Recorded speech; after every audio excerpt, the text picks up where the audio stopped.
Comment définissez-vous le terme d'humanité? Alors, le terme d'humanité est un terme très ancien, enfin, qui date de la Renaissance et qui renvoie à un ensemble de pratiques qui sont des pratiques créatives, je pense à la création littéraire, et en même temps des pratiques réflexives sur les pratiques précédentes, à la différence des sciences humaines qui ont des protocoles de description, de vérification, etc. Une ENS est par essence un lieu d'enseignement et de recherche pluridisciplinaire qui allie les sciences et les humanités. Qu'apporte, selon vous, cette alliance?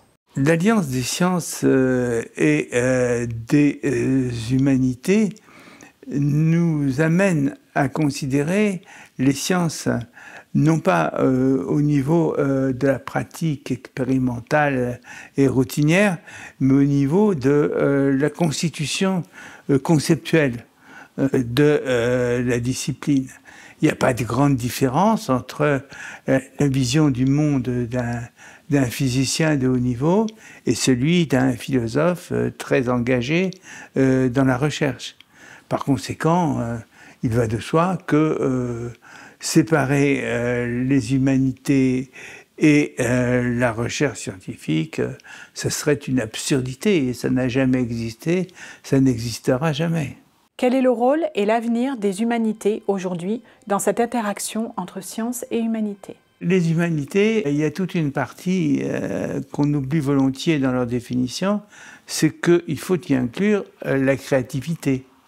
Les humanités, c'est les gens qui écrivent des romans, des poèmes, des pièces de théâtre, qui font du cinéma. Et ça, c'est une part essentielle de la liberté intellectuelle.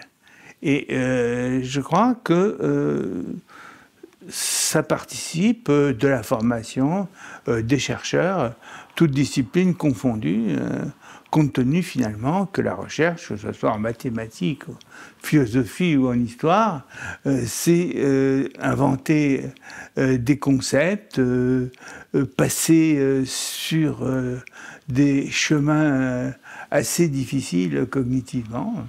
Donc je crois que effectivement cette association est la meilleure discipline pour la formation des futurs chercheurs, quelle que soit leur orientation et leur discipline.